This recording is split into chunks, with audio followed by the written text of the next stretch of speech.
اعوذ باللہ من الشیطان الرجیم بسم اللہ الرحمن الرحیم وَوَهَبْنَا لَهُ إِسْحَاقَ وَيَعْقُوبَ نَافِلًا وَكُلًّا جَعَلْنَا صَالِحِينَ وَجَعَلْنَاهُمْ أَئِمَّةً يَهْدُونَ بِأَمْرِنَا وَأَوْحَيْنَا إِلَيْهِمْ فِعْلَ الْخَيْرَاتِ وإقام الصلاة وإيتاء الزكاة وكانوا لنا عابدين ولوطا آتيناه حكما وعلما ونجيناه من القرية التي كانت تعمل الخبائث إنهم كانوا قوم سوء فاسقين وأدخلناه في رحمتنا إنه من الصالحين ونوحا إذ نادى من قبل فاستجبنا له فنجيناه وأهله من الكرب العظيم ونصرناه من القوم الذين كذبوا بآياتنا إنهم كانوا قوم سوء فأغرقناهم أجمعين۔ مقصد سورة الانبیاء کا نفی الشرک فی الدعاء بأحوال الانبیاء علیہم السلام۔ سورت میں شرک اعتقادی کی جو ایک قسم ہے شرک فی الدعاء، تو اس کی تردید کی جا رہی ہے پیغمبروں کے حالات کے ذریعے، دلائل نقلیہ کے ذریعے۔ شرک فی الدعاء یہ جامع الاشراک ہے، یعنی قرآن جب شرک فی الدعاء کی تردید کرتا ہے، نفی کرتا ہے، تو گویا کہ تمام اشراک کی تردید کرتا ہے، ہر قسم کے شرک کی تردید کرتا ہے۔ شرک فی الدعاء کی نفی سے شرک فی العلم کی تردید بھی ہو جاتی ہے، شرک فی التصرف کی تردید بھی ہو جاتی ہے، شرک فی العبادہ، ہر قسم کے شرک کی تردید یہ ہو جاتی ہے شرک فی الدعاء کی تردید سے۔ اسی لیے قرآن مجید اس کی تردید شد و مت کے ساتھ کرتا ہے۔ سورت 6 ابواب پر مشتمل ہے، باب اول آیت نمبر 15 تک، جس میں تخویف اخروی ذکر کیا گیا، تخویف دنیاوی، زجر دیا گیا اعراض قرآن پر اور منکرین رسالت کو، ان کے اعتراضات ذکر کیے گئے اور جوابات۔ دوسرا باب آیت نمبر 16 سے 29 تک تھا، جس میں زواجر مشرکین کو، مشرکین بالملائکہ کی تردید، فرشتوں کی عاجزی ذکر کی گئی، دلیل نقلی اجماعی تمام انبیاء علیہ السلام سے۔ ہر پیغمبر کو میں نے مسئلہ توحید پر بھیجا تھا، وَمَا أَرْسَلْنَا مِن قَبْلِكَ مِن رَّسُولٍ إِلَّا نُوحِي إِلَيْهِ أَنَّهُ لَا إِلَٰهَ إِلَّا أَنَا فَاعْبُدُونِ۔ جو لوگ اللہ کے لیے نائب ثابت کرتے ہیں تو ان کے جوابات دیے گئے۔ پھر تیسرا باب آیت نمبر 30 سے آیت نمبر 47 تک، جس میں توحید پر دلائل عقلیہ ذکر کیے گئے اور مقاصد اربعہ کے انکار پر زواجر، اور باب کے آخر میں تخویف دنیاوی اور تخویف اخروی۔ یہ چوتھا باب ہے جو سورت کے دعوے پر پیغمبروں کے حالات ذکر کیے جاتے ہیں کہ سیدنا موسیٰ علیہ السلام، ہارون علیہ السلام، جن کے واقعے کی تفصیل گزشتہ سورت میں ذکر کی گئی کہ کتنے امتحانات سے وہ گزرے ہیں۔ پھر ابراہیم علیہ السلام کا واقعہ یہ تفصیلاً ذکر کیا گیا کہ ابراہیم توحید کا بیان کیا ہے اور میں نے انہیں نجات دی ہے کہ ان کے بھتیجے حضرت لوط میں نے انہیں نجات دی ہے، اور تمام پیغمبروں کے ان عاجزی کا جو خلاصہ ہے وہ آیت نمبر 90 میں نکالا جاتا ہے۔ یہ آیت نمبر 90 میں قرآن ذکر کرتا ہے انہم کانوا یسارعون فی الخیرات ویدعوننا رغبا ورہبا۔ یہ تمام اللہ کے نیک بندے، یہ تمام برگزیدہ مخلوق اور برگزیدہ اور چنے ہوئے لوگ یہ نیکی کے کاموں میں دوڑنے والے تھے، نیکی کے کاموں میں آگے بڑھنے والے تھے، غمی اور خوشی ہر حال میں ہمیں یہ پکارا ہے اور اللہ ہی کے سامنے اپنی حاجتیں پیش کی ہیں۔ تو پیغمبر جب اپنی حاجتوں میں اللہ کے سامنے محتاج ہیں تو اور کون کجا ہے کہ جو لوگوں کی حاجتیں وہ پوری کر سکیں۔ تو قرآن مسئلہ توحید اس طریقے پر ثابت کرتا ہے۔ ابراہیم علیہ السلام کا یہ واقعہ یہ زیادہ تر ذکر ہو گیا کہ اب اس آیت میں وَوَهَبْنَا لَهُ إِسْحَاقَ وَيَعْقُوبَ نَافِلًا، کہ اس میں بھی ابراہیم علیہ السلام پر جو مزید انعامات ہیں تو وہ ذکر کیے جا رہے ہیں۔ بعض انعامات ان پر ذکر کیے گئے کہ میں نے انہیں نجات دی، ولوطن اور لوط ان کے بھتیجے کو میں نے نجات دی اس ارض مبارکہ کی طرف کہ جو ظاہری بھی اس میں برکات ہیں، زرخیز زمین ہے، جبکہ اس میں باطنی برکات بھی ہیں، کیونکہ وہاں پر سینکڑوں اور ہزاروں پیغمبر یہ اس علاقے میں یہ آ چکے ہیں۔ وحی کا نزول اس سرزمین پر کثرت سے ہو چکا ہے، اور اس زمین میں اللہ نے برکت ڈالی ہے ظاہری اور باطنی۔ وَوَهَبْنَا لَهُ إِسْحَاقَ، کہ اب اس آیت میں ابراہیم پر جو دیگر نعمتیں ہیں تو وہ ذکر کی جاتی ہیں۔ وَوَهَبْنَا لَهُ إِسْحَاقَ سورہ مریم میں ذکر کیا تھا آیت نمبر 49 میں، فَلَمَّا اعْتَزَلَهُمْ وَمَا يَعْبُدُونَ مِن دُونِ اللَّهِ، کہ ابراہیم نے جب اس قوم کے مشرکین سے اور ان کے شرک سے جدائی اختیار کر لی، ابراہیم نے ان سے بائیکاٹ کر لیا، تو جب تم بائیکاٹ کرو گے، دشمنان دین سے الگ ہوگے، تو اس کا صلہ اللہ تمہیں یہ اچھے لوگوں کی شکل میں، اچھے شاگردوں کی شکل میں، اچھی اولاد کی شکل میں تمہیں اللہ اس کا عوض دے گا اور تمہیں اللہ اس کا بدلہ دے گا۔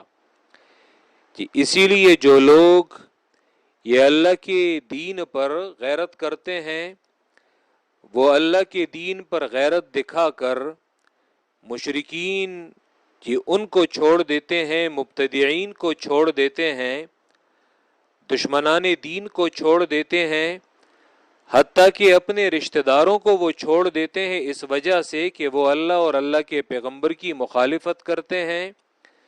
تو اس کا صلہ اللہ تمہیں اچھے ساتھیوں کی شکل میں، یہ اچھے دوستوں کی شکل میں، اچھی اولاد کی شکل میں تمہیں اس کا عوض اور اس کا صلہ ملے گا۔ تم نے اللہ کی رضا کے لیے مخلوق کو چھوڑا تو اللہ تمہارے لیے ایسے لوگ وہ پیدا کر دے گا کہ وہ خالصتاً اللہ کے بندے اور اللہ کے نیک بندے ہوں گے، اور اللہ کسی کی غیرت، کسی کی جو محنت ہوتی ہے تو اسے ضائع اور رائگاں نہیں دیتا۔ وَوَهَبْنَا لَهُ إِسْحَاقَ، اور ہم نے بخشا لہو اس ابراہیم علیہ السلام کو اسحاق علیہ السلام۔ اسحاق کی تو انہوں نے دعا کی تھی، جیسے دیگر جگہوں پہ ابراہیم کی وہ دعا آتی ہے کہ رب ہب لی من الصالحین، کہ اے اللہ مجھے نیک اولاد بخش دے۔ تو اسحاق کی اور بیٹے کی تو انہوں نے دعا کی تھی، لیکن اللہ نے بیٹے کے ساتھ ساتھ پوتے کی بھی خوشخبری دے دی کہ اس کا نام یعقوب ہوگا. وَوَهَبْنَا لَهُ إِسْحَاقَ، اور بخشا ہم نے ابراہیم علیہ السلام کو اسحاق. وَيَعْقُوبَ نَافِلًا، اور یعقوب علیہ السلام نافلتاً زائد. نفل کو بھی نفل اسی لیے کہتے ہیں کہ یہ فرض پر زائد ہوتے ہیں. فرائض وہ ہوتے ہیں کہ جس کی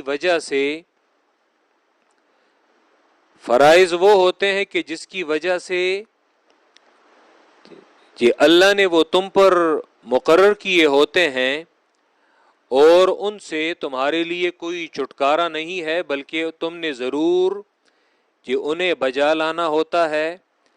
جبکہ نوافل یہ وہ ہوتے ہیں کہ جو فرائض کے علاوہ ہیں. اسی لیے نفل کا جو اطلاق ہے تو فرائض کے علاوہ جتنے یہ سنن مؤکدہ ہیں تو ان پر بھی نوافل کا اطلاق ہوتا ہے. پھر اس میں درجات میں فرق ہے. سنن مؤکدہ یہ وہ ہوتی ہیں کہ جن پر اللہ کے پیغمبر نے مواظبت یعنی دائماً انہیں کیا ہے، انہیں چھوڑا نہیں ہے.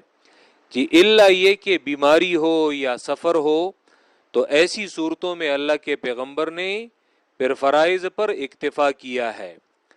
لیکن دن اور رات میں اللہ کے پیغمبر نے یہ نمازوں کے ساتھ جو دیگر نمازیں وہ پڑھی جاتی ہیں تو اس میں یہ نوافل ہوتی ہیں، یہ سنن مؤکدہ. اور پھر جو لوگ ان کے علاوہ بھی پڑھتے ہیں تو وہ مزید نوافل اور مزید زائد عبادت وہ ہوتی ہے. اسی لیے حدیث میں آتا ہے، بخاری کی روایت میں آتا ہے کہ یہ حدیث نمبر 6502 ہے، ابو ہریرہ رضی اللہ تعالیٰ عنہ کی روایت ہے کہ اللہ کے، اور یہ حدیث قدسی ہے. رسول اللہ صلی اللہ علیہ وسلم فرماتے ہیں اور وہ اللہ کی طرف نسبت کرتے ہیں کہ ان اللہ قال، بے شک اللہ فرماتے ہیں، من عاد لی ولیا فقد آذنتہ بالحرب.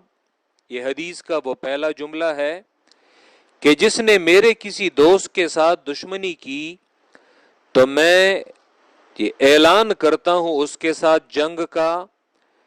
یعنی میرے دوست کے ساتھ دشمنی کرنے والا میرا اس کے ساتھ اعلان جنگ ہے.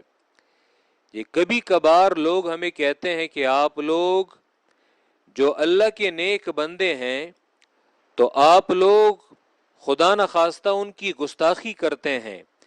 یاد رکھیں، اللہ کے دوستوں کے ساتھ دشمنی کرنا یہ اللہ کے یہ اعلان جنگ کے مترادف ہے. ہم کہتے ہیں اللہ کے نیک بندوں کو ولی کہو، اللہ کا دوست کہو، اللہ کے نیک بندے کہو، لیکن ان کو خدائی کے درجے پر فائز نہ کرو. لوگوں نے آج انہیں الوہیت کے درجے تک پہنچا دیا ہے. ہم جو تردید کرتے ہیں تو اس کی تردید کرتے ہیں کہ انہیں خدا نہ بناؤ، کہ انہیں الہ نہ بناؤ، ان کے نام پہ نظر و نیاز اور چڑھاوے اور منتیں جو ہے وہ نہ مانو، چڑھاوے نہ کرو، انہیں اپنی حاجتوں میں پکارو نہیں، ان کی قبروں کی عبادت نہ کرو. ولی کو ولی کے مقام اور ولی کے درجے میں رکھو، کیونکہ ولی کے ساتھ دشمنی کرنا، اللہ کے دوست کے ساتھ دشمنی کرنا، یہ اللہ کی طرف سے اعلان جنگ ہے اس شخص کے پاس. تو اللہ کے ساتھ کون جنگ کر سکتا ہے؟ پھر اسی حدیث میں جو اگلا جملہ ہے وہ یہی ہے، وَمَا تَقَرَّبَ إِلَيَّ عَبْدِي بِشَيْءٍ أَحَبَّ إِلَيَّ مِمَّا افْتَرَضْتُ عَلَيْهِ. جو فرائض میں نے اپنے بندے پر مقرر کیے ہیں تو اللہ فرماتے ہیں کہ میرا بندہ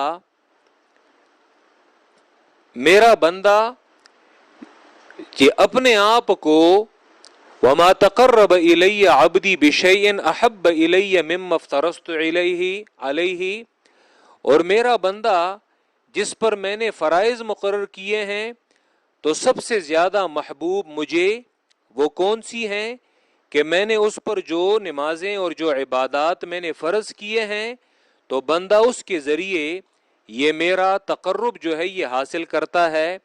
اور پھر حدیث میں آگے آتا ہے وما یزال عبدی یتقرب الی بالنوافل، اور ہمیشہ یہ بندہ ہوتا ہے کہ یہ اپنے میرا قرب جو ہے یہ حاصل کرتا ہے نوافل کے ذریعے. یعنی اللہ کا اصل قرب جو ہے وہ نوافل کے ذریعے وہ حاصل کیا جاتا ہے. حتی احبہ، یہاں تک کہ میں اس کے ساتھ محبت کرتا ہوں. فَإِذَا أَحْبَبْتُهُ، پس جب میں اس کے ساتھ محبت کرتا ہوں كُنْتُ سَمْعَهُ الَّذِي يَسْمَعُ بِهِ، تو میں اس کے کان بن جاتا ہوں کہ جس کے ذریعے وہ سنتا ہے.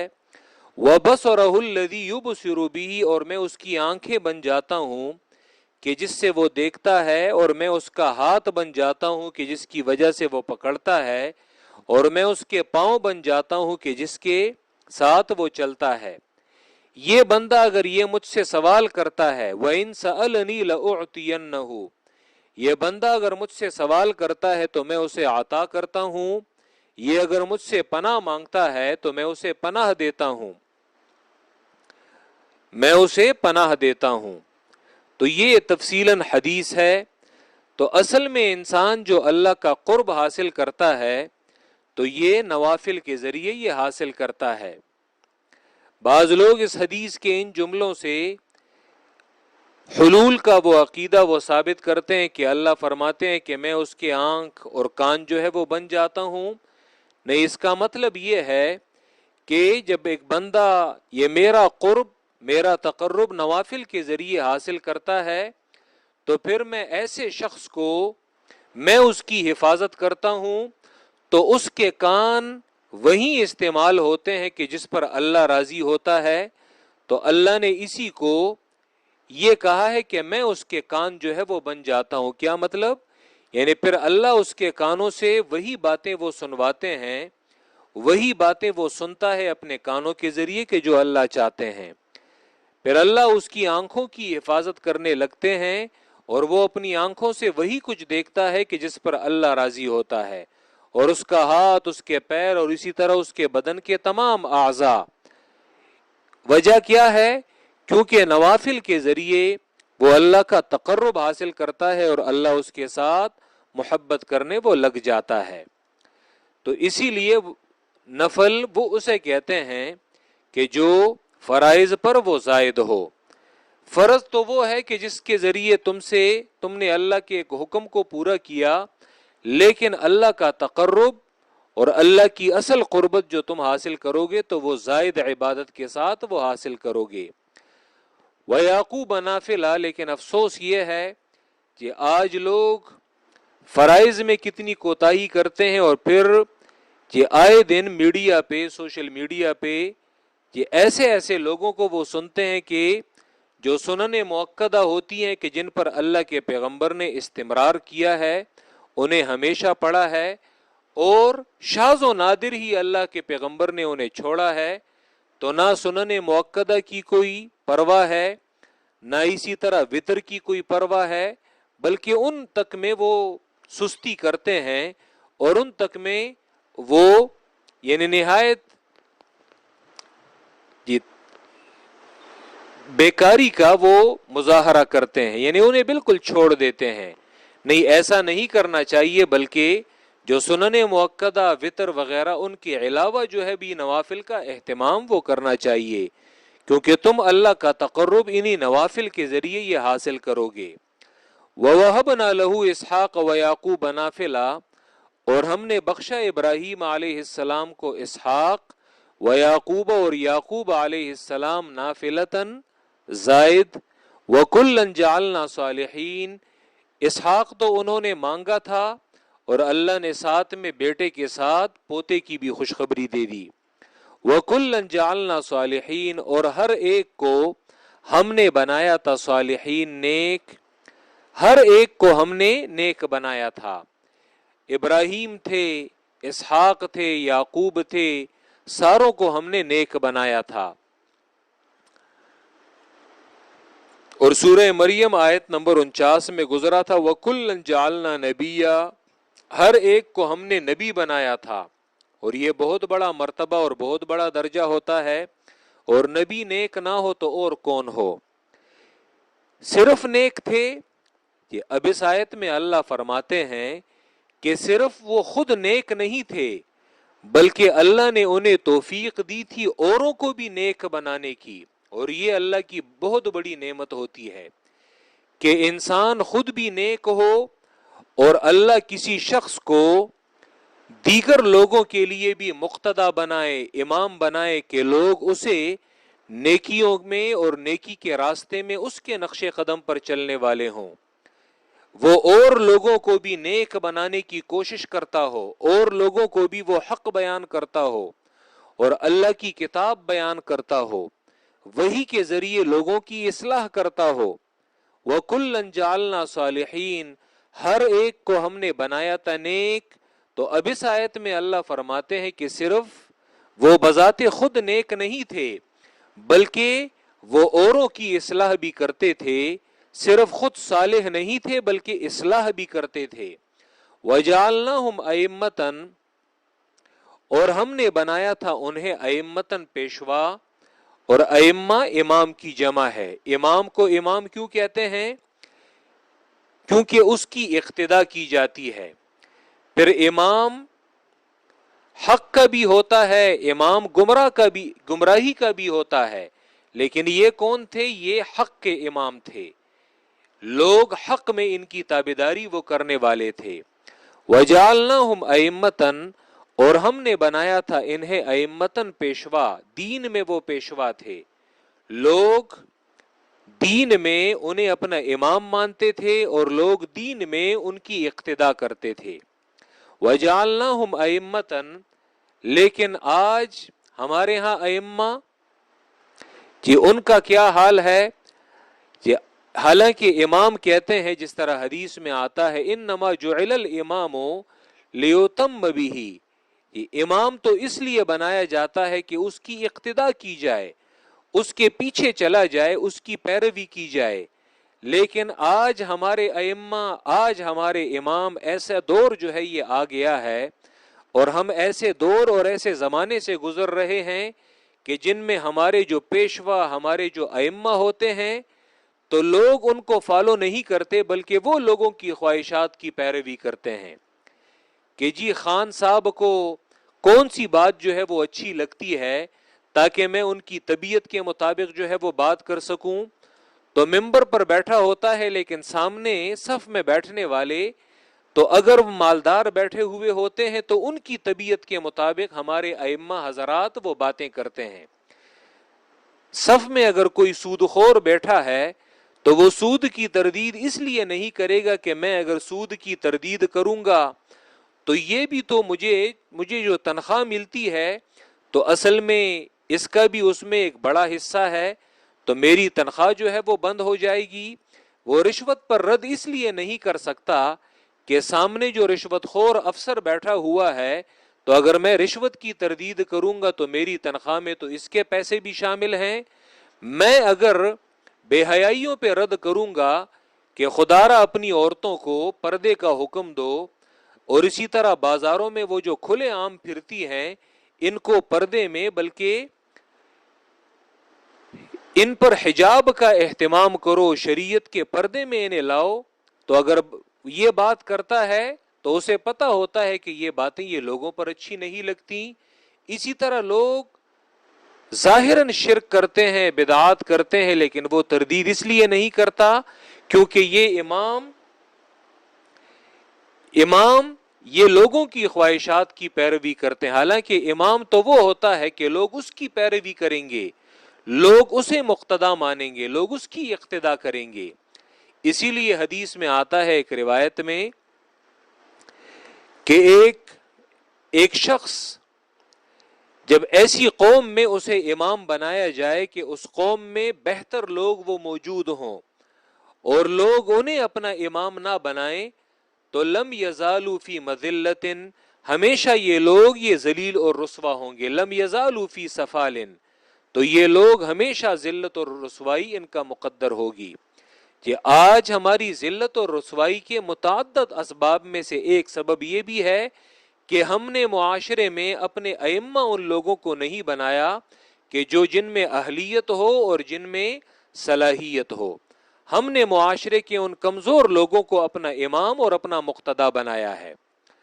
اور کبھی کبھی تو میں درس کے دوران یہ کہتا ہوں کہ ہمارے افسوس کی بات یہ ہے کہ بیشتر مدارس میں ہمارے آج ایسا طریقہ کار اور ایسی تربیت وہ بچوں کی جاتی ہے کہ آپ لوگوں نے اپنے گلی محلوں میں یہ دیکھا ہوگا کہ صبح کے وقت اس مسجد میں اس مدرسے میں جو بچے ہوتے ہیں تو ان کے ہاتھ میں برتن ہوتا ہے, ان کے ہاتھ میں اسی طرح روٹیاں اکٹھی کرنے کے لیے وہ ایک ٹوکری ہوتی ہے کہ جس میں وہ جگہ جگہ جاتے ہیں, ایک ایک دکان پر روٹیوں کے, وہاں سے وہ روٹیاں جمع کرتے ہیں.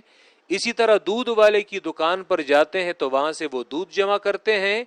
تو جب ایک بندہ آغاز سے ہی اور شروع ہی سے وہ دوسروں کے سامنے وہ ہاتھ پھیلانے والا بن جائے تو کل کو اس کی تربیت ہی اسی انداز میں ہوئی ہے تو وہ لوگوں کے سامنے ہمیشہ اسی طرح ہاتھ پھیلائے ہوئے ہوگا, وہ اسی طرح ہاتھ پھیلائے ہوئے ہوگا اور وہ کبھی بھی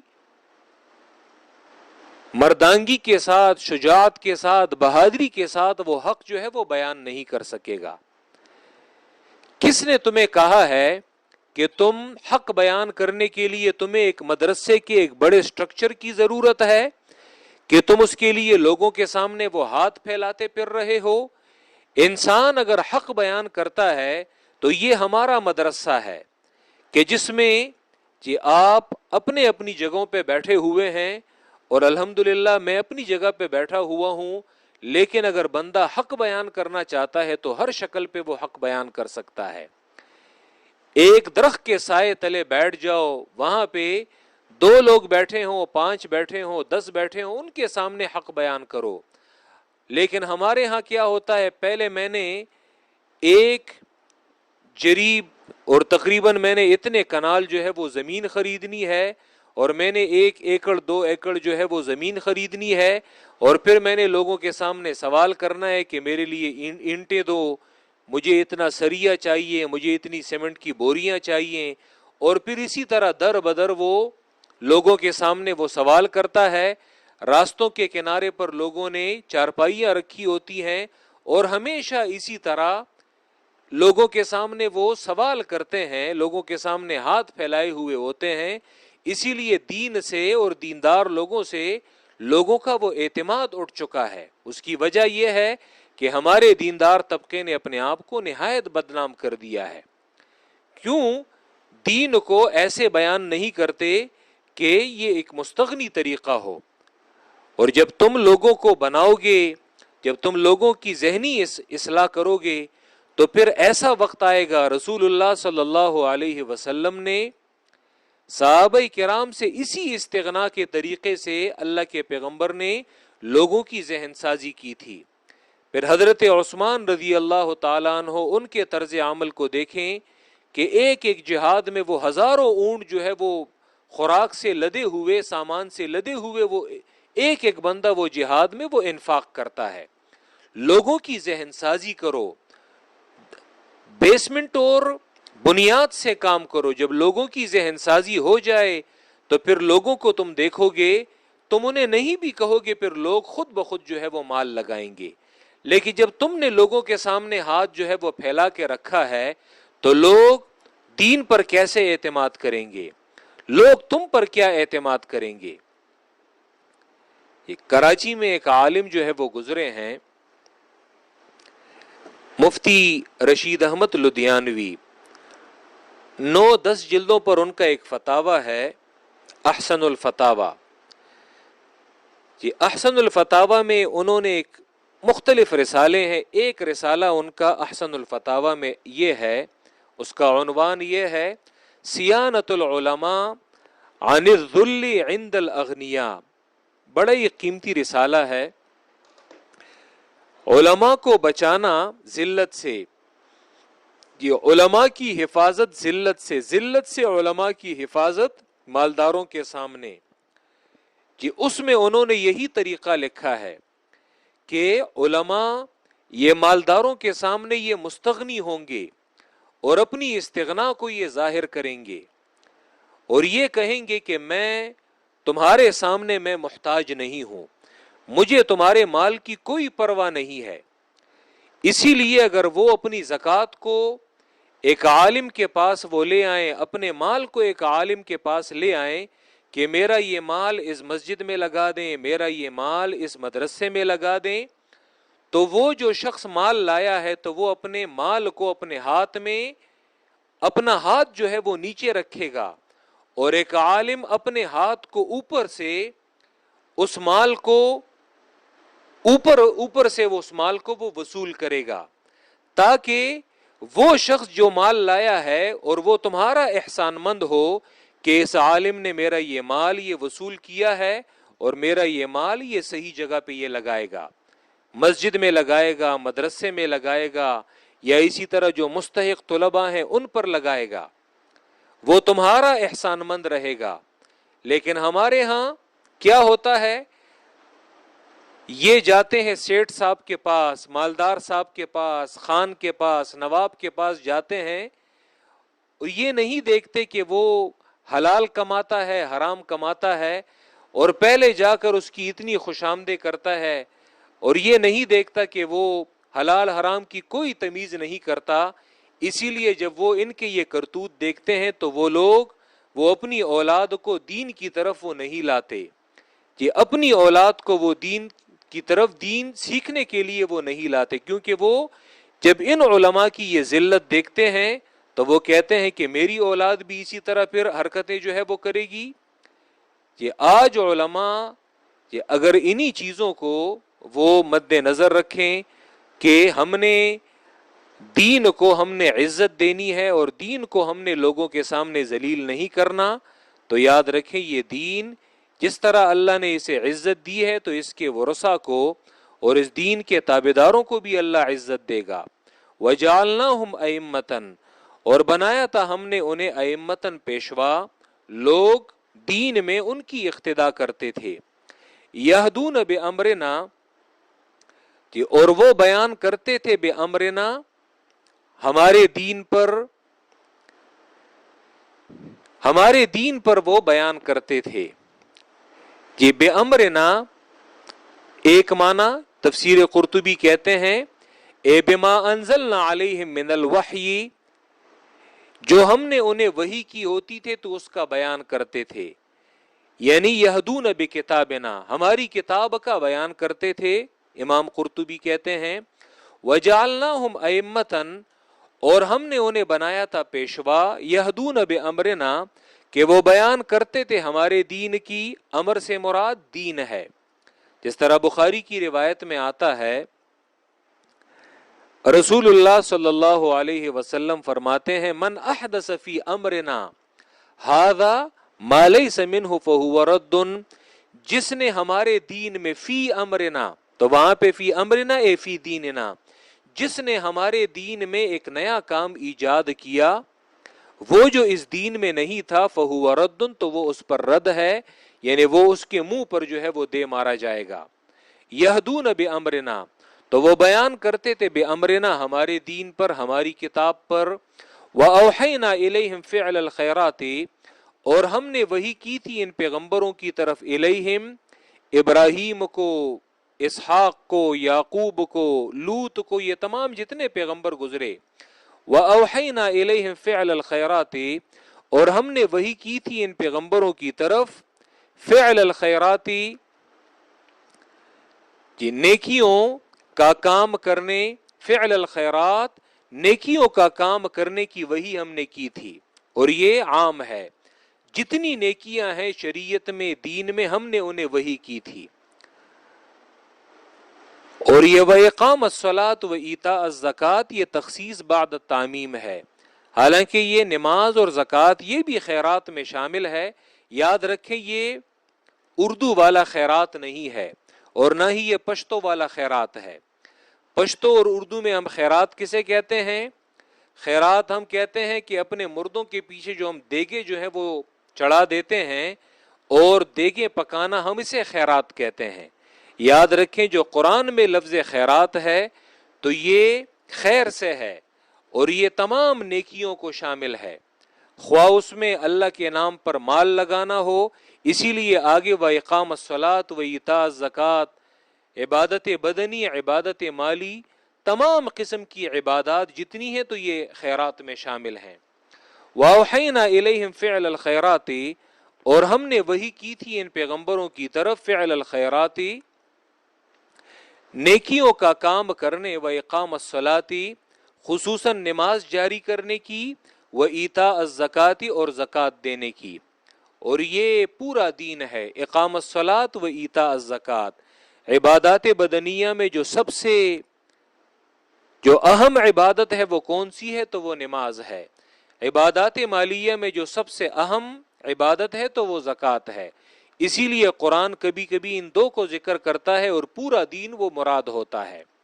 وَإِقَامَ الصَّلَاةِ وَإِيتَاءَ الزَّكَاةِ، اقام الصلاۃ میں بالخصوص حقوق اللہ کی طرف اشارہ ہے، کیونکہ نماز اللہ کی تعظیم کا ذریعہ ہے، یہ اللہ کی عظمت کا۔ وَإِيتَاءَ الزَّكَاةِ، اور اس کا تعلق حقوق العباد، یہ اللہ کی مخلوق پر شفقت کرنے کا سب سے بہترین ذریعہ، یعنی ہم انہیں عبادات بدنیہ حقوق اللہ اور عبادات مالیہ حقوق العباد اس کا حکم دیتے تھے۔ وَكَانُوا لَنَا عَابِدِينَ، اور تھے وہ خاص ہماری عابدین، عبادت کرنے والے۔ یہ لنا میں یہ جو جار مجرور ہے تو اسے مقدم کیا ہے، حالانکہ عموماً عربی عبارت میں، عربی کلام میں جار مجرور کا جو مقام ہوتا ہے تو وہ بعد میں ہوتا ہے، لیکن یہاں پہ اسے مقدم کیا ہے تخصیص کے لیے، حصر کے لیے۔ وَكَانُوا لَنَا عَابِدِينَ، اور تھے وہ خاص ہماری عابدین، بندگی کرنے والے، ہر حال میں ہمیں پکارنے والے تھے۔ یہ قرآن مجید یہاں پہ وَكَانُوا لَنَا عَابِدِينَ یہ ذکر کرتا ہے۔ اسی طرح یہ آیت نمبر 75 میں حضرت لوط علیہ السلام کے بارے میں قرآن کہتا ہے اِنَّهُ مِنَ الصَّالِحِينَ، بے شک وہ نیکوکاروں میں سے تھے۔ قرآن یہ پیغمبروں کے بارے میں یہ کیوں ذکر کرتا ہے کہ وہ تھے ہمارے؟ اسی طرح اس سے پہلے وَكُلًّا جَعَلْنَا صَالِحِينَ وَكَانُوا لَنَا عَابِدِينَ إِنَّهُ مِنَ الصَّالِحِينَ۔ قرآن یہ تصریح کیوں کرتا ہے؟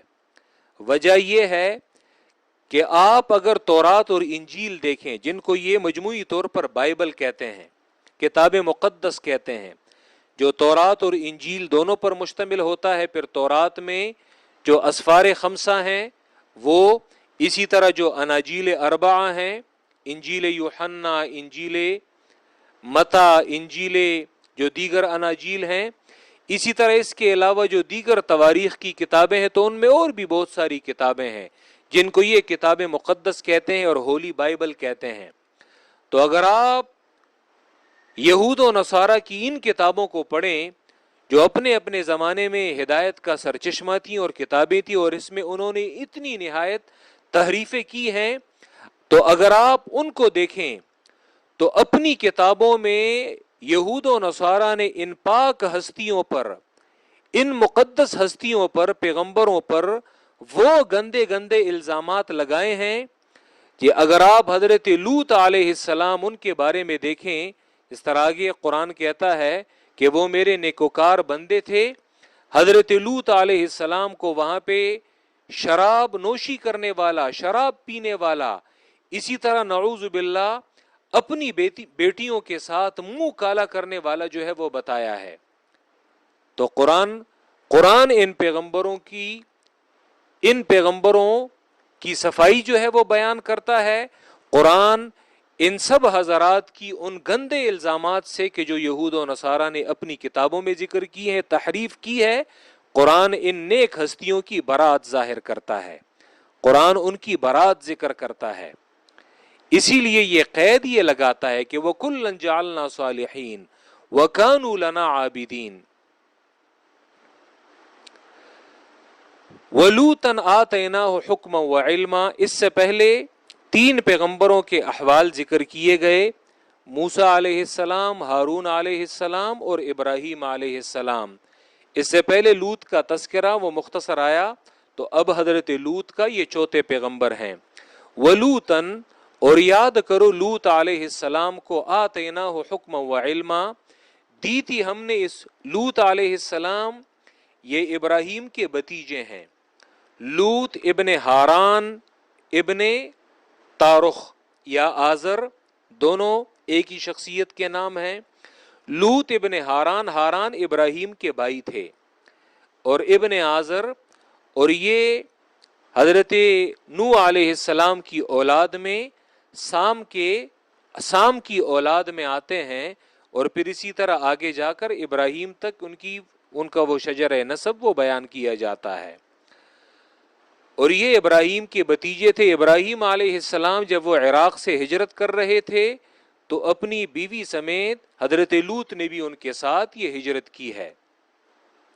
وَلُوطًا آتَيْنَاهُ حُكْمًا وَعِلْمًا، اور یاد کرو لوط علیہ السلام کو، آتیناہ حکمن، دی تھی ہم نے اس لوط علیہ السلام کو حکمن، نبوت، وعلمن، اور علم، وعلمن، اور ہم نے انہیں علم عطا کیا تھا۔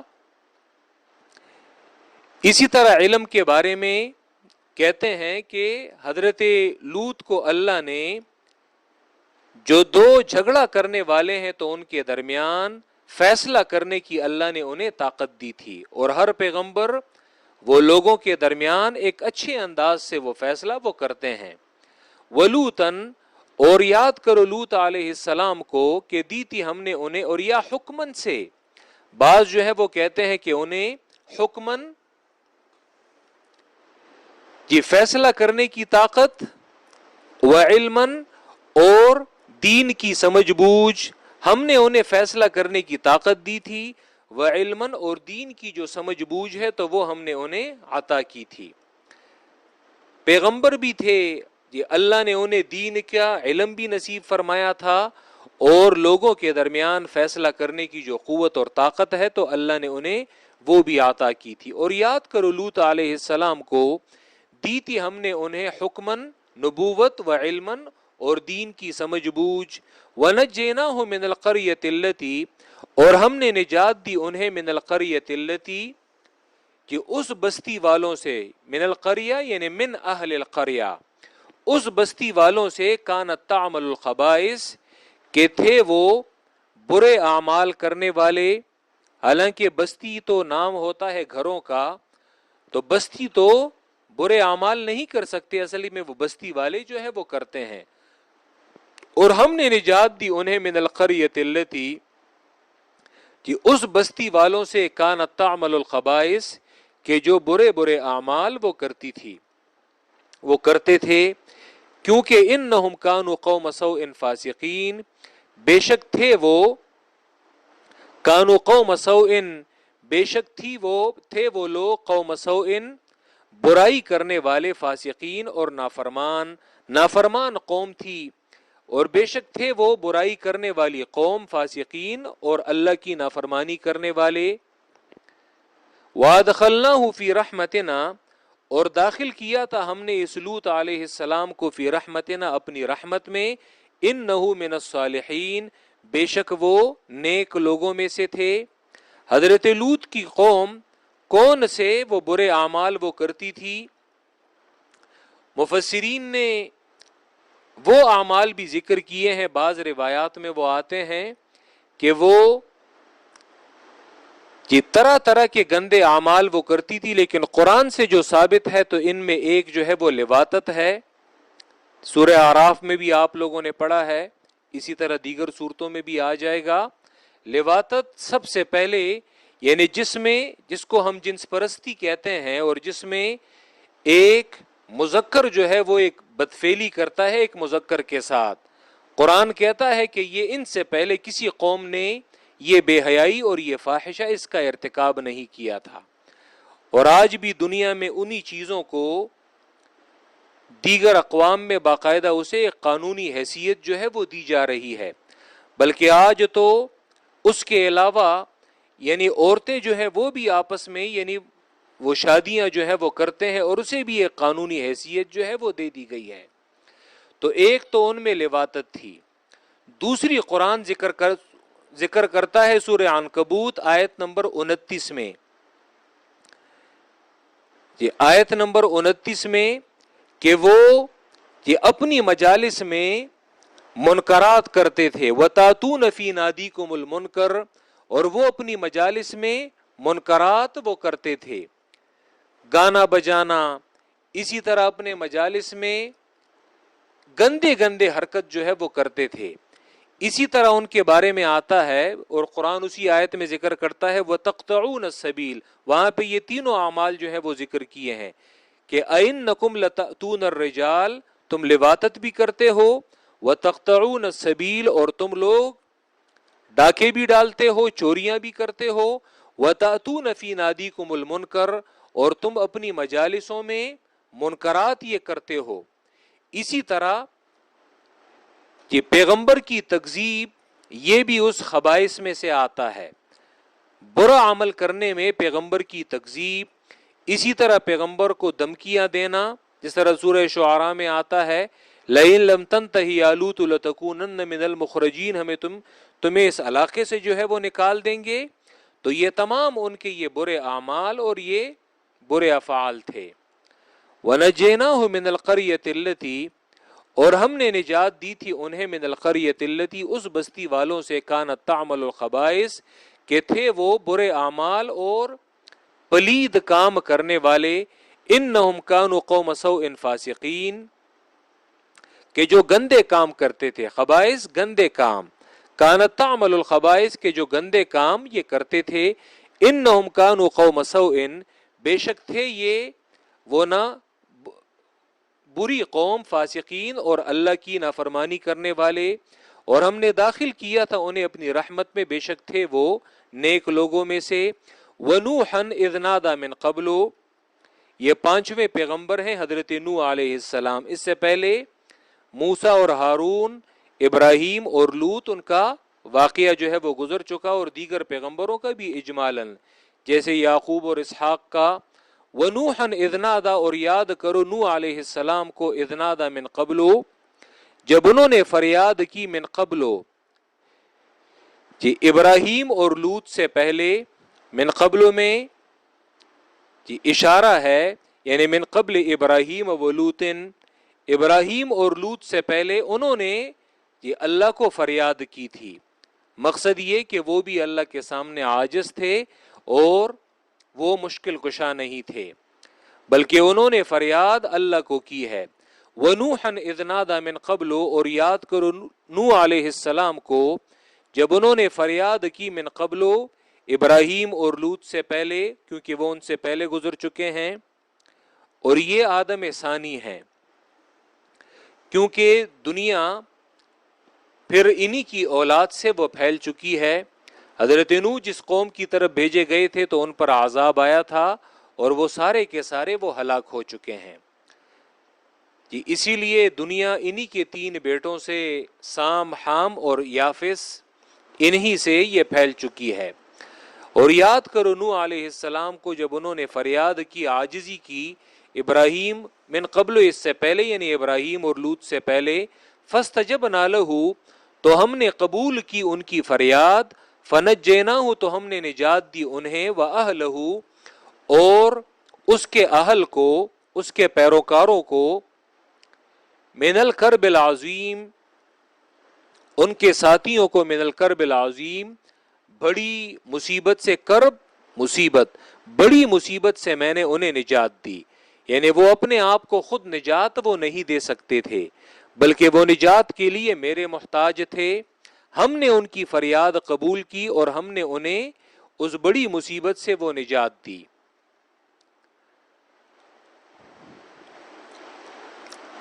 من الکرب العظیم، بڑی مصیبت سے. حضرت نوح علیہ السلام، قرآن نے ان کے جو تبلیغ کا عرصہ ہے وہ سورہ عنکبوت میں ذکر کیا ہے کہ فَلَبِثَ فِيهِمْ أَلْفَ سَنَةٍ إِلَّا 50 عاما. حضرت نوح نے 950 سال ان لوگوں میں تبلیغ کی ہے. یہ 950 سال ہر دن ایک کرب والا دن تھا، اور ہر دن ایک مصیبت والا دن تھا. وجہ یہ کہ وہ لوگ ماننے والے نہیں تھے، اور حضرت نوح علیہ السلام نے یہ 950 سال روزانہ ان کا تمسخر اڑایا جاتا، روزانہ ان کا مذاق اڑایا جاتا، روزانہ پوری قوم یہ ان کی مخالف تھی. تو روزانہ کی بنیاد پر یہ ایک بہت بڑی مصیبت تھی. 950 سال ان کا مذاق اڑایا گیا ہے. اور پھر جب اللہ نے پوری قوم کو ہلاک کرنے کا ارادہ کیا تو پھر پوری دنیا پر جب عذاب ہے تو سورہ ہود میں آپ لوگوں نے پڑھا تھا کہ قیلا یا ارض ابلعی ماءکی ویا سماء اقلعی، اوپر سے بھی پانی، نیچے سے بھی پانی، اور ہر طرف سے وہ پانی وہ نکل رہا تھا اور پوری دنیا پر ایک عذاب تھا. تو بہت بڑی مصیبت تھی اور اللہ نے حضرت نوح کو اور ان کے ساتھیوں کو، ان کے اہل کو نجات دی ہے. یہ اہل میں ان کا ایک بیٹا اور بیوی یہ شامل نہیں ہے. وجہ یہ کہ بیوی یہ بھی منافقہ تھیں اور منافقانہ طور پر وہ اپنے آپ کو حضرت نوح کی تابعدار جو ہے وہ قرار دیتی تھی، لیکن پھر جب عذاب آیا ہے تو وہ بھی اسی عذاب میں وہ ہلاک ہوئی ہیں. اسی طرح حضرت نوح کا ایک بیٹا کنعان وہ بھی اس میں ہلاک ہوا ہے، کیونکہ قرآن سورہ ہود آیت نمبر 46 میں آپ لوگوں نے پڑھا کہ یا نوح انہ لیس من اہلک، اے نوح وہ تمہارے اہل میں سے نہیں ہے. اسی لیے اہل کا اطلاق صرف گھر والوں پر نہیں ہوتا، بلکہ اہل کا اطلاق ہر اس شخص پر ہوتا ہے کہ جو پیغمبر کے نقش قدم پر چلنے والا ہو. بلال حبشی وہ سیاہ رنگ والا، وہ دوسرے ملک سے آیا ہوا وہ غلام، وہ پیغمبر کے اہل میں شامل ہے. فارس سے ہجرت کرنے والا سلمان فارسی وہ پیغمبر کے اہل میں شامل ہے. صہیب رومی وہ پیغمبر کے اہل میں شامل ہے. لیکن ابو لہب جو سگا چچا ہے وہ پیغمبر کے اہل میں نہیں ہے اور نہ ہی اس قابل ہے. اسی طرح وہ قریش کے جو ایمان نہیں لائے وہ پیغمبر کے اہل میں وہ شامل نہیں ہیں. اسی لیے وہ ایک شاعر کہتا ہے کہ آل النبی اتباع ملتہ من السودان والعجم والعربی لو کان آلہ اہل قربتہ فلیصلی المصلی علی الطاغی ابی لہبی. کہ پیغمبر کی آل کون ہے؟ پیغمبر کی آل اتباع ملتہ، اس کی دین کی تابعداری کرنے والے یہ آل ہیں. اسی لیے تم جب کہتے ہو کہ وعلی آل محمد، تو جو پیغمبر کے اپنے خاندان والے لوگ تھے تو وہ بھی اس میں شامل ہیں، لیکن آل محمد میں پیغمبر کے تمام تابعدار، ان کی پوری امت شامل ہے کہ جو ان کے نقش قدم پر چلنے والی ہے. یہ آل النبی اتباع ملتی ہی، پیغمبر کی آل ان کی دین کی تابعداری کرنے والے ہیں. من السودان والعجم والعربی، خواہ وہ سوڈان سے ہو، خواہ وہ عجم سے ہو، خواہ وہ عرب سے ہو، یہ پیغمبر کے تابعدار اور پیغمبر کے آل میں شامل ہیں. لو کان آلہ اہل قربتہ، اور اگر تمہاری مراد آل سے یہ ہو کہ پیغمبر کے خاندان میں سے ہو اور پیغمبر کا رشتہ دار ہو، تو پھر اگر تمہاری مراد آل سے یہ ہو تو فلیصلی المصلی علی الطاغی ابی لہبی، تو پھر نماز میں ابو لہب پر بھی درود پڑھو.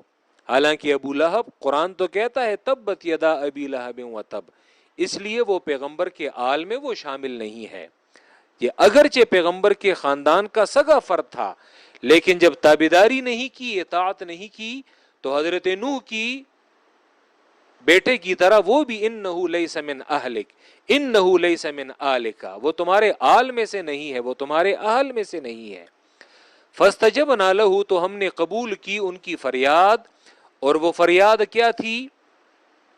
حضرت نوح علیہ السلام جب انہوں نے 950 سال تبلیغ کی ہے اور پھر آخر میں جب وہ بالکل دل برداشتہ، پیغمبر تو دل برداشتہ نہیں ہوتے، لیکن بالکل جب وہ نا امید ہو گئے قوم کی ایمان سے، تو پھر جگہ جگہ قرآن ان کی وہ حالت ذکر کرتا ہے، جیسے سورہ شعراء میں آ جائے گا قال رب ان قومی کذبون، اے میرے رب میری قوم نے مجھے ہمیشہ جھٹلایا ہے، فافتح بینی و بینہم فتحا، اے اللہ میرے اور ان کے درمیان فیصلہ کر دے۔ پھر آخر میں انہوں نے دعا کی، یہ وہ اذ نادا من قبلو، یہ ان کی وہ عاجزی اور فریاد تھی کہ اللہ میرے اور ان کے درمیان فیصلہ کر دے اور مجھے اور ایمان والوں کو نجات دے دے۔ اسی طرح سورہ صافات آیت نمبر 75 میں آتا ہے کہ نوح علیہ السلام نے وَلَقَدْ نَادَانَا نُوحٌ، وہاں پہ بھی نادانا، ہمیں انہوں نے عاجزی اور فریاد کی، فَلَنِعْمَ الْمُجِيبُونَ، ہم نے ان کی اچھی فریاد قبول کی۔ اسی طرح سورہ قمر آیت نمبر 10 میں آتا ہے فَدَعَا رَبَّهُ، یہ ان کا وہ نادا ہے کہ انہوں نے عاجزی کی، انہوں نے فریاد کی اپنے رب کو، انی مغلوبن، کہ اے اللہ میں کمزور ہو چکا ہوں، میں مغلوب ہو چکا ہوں، اور فانتصر، میری امداد کر اور میرا انتقام لے لے ان لوگوں سے۔ اور سورہ نوح آیت نمبر 26 میں آتا ہے یہ ان کی وہ فریاد اور عاجزی ہے، وَقَالَ نُوحُ رَبِّ لَا تَذَرْ عَلَى الْأَرْضِ مِنَ الْكَافِرِينَ دَيَّارًا، یا اللہ زمین پر کافروں کا ایک بستہ گھر جو ہے وہ نہ چھوڑ، بلکہ یہ سارے کے سارے جو ہے یہ ہلاک کر دے، کیونکہ ان سے اسی طرح کا کافر جو ہے وہ پیدا ہوتا ہے۔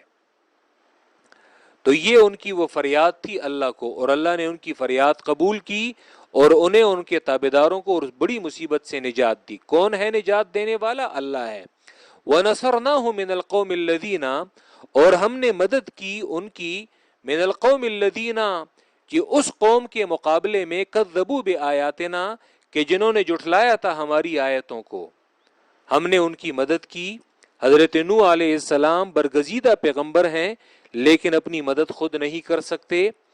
انہم کانوا قوم سوء، بے شک تھے وہ قوم سوء، برے لوگ تھے، بے شک وہ بری قوم تھی۔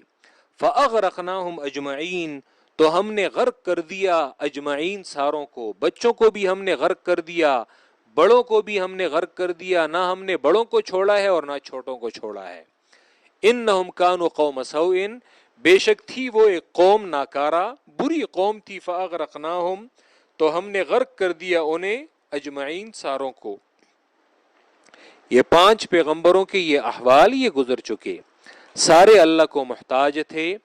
وَوَهَبْنَا لَهُ إِسْحَاقَ، اور ہم نے بخشا لہو اس ابراہیم علیہ السلام کو، اسحاق علیہ السلام، ویعقوب، اور یعقوب، نافلۃً زائد، وَكُلًّا جَعَلْنَا صَالِحِينَ، اور ہر ایک کو ہم نے بنایا تھا نیک، وَجَعَلْنَاهُمْ أَئِمَّةً، اور ہم نے بنایا تھا انہیں پیشوا دین میں، یہدون بأمرنا، وہ بیان کرتے تھے بأمرنا، ہمارے دین پر، ہماری کتاب پر، وَأَوْحَيْنَا إِلَيْهِمْ فِعْلَ الْخَيْرَاتِ، اور ہم نے وحی کی تھی انہیں نیکیاں کرنے کی، وَإِقَامَ الصَّلَاةِ، اور نماز جاری کرنے کی۔ نماز جاری کرنا یہ شاہ ولی اللہ کا معنی ہے۔ وَإِيتَاءَ الزَّكَاةِ، اور زکوٰۃ دینے کی، وَكَانُوا لَنَا عَابِدِينَ، اور تھے وہ خاص ہماری بندگی کرنے والے۔ وَلُوطًا، اور یاد کرو لوط علیہ السلام کو، آتَيْنَاهُ، دی تھی ہم نے انہیں، حکمن،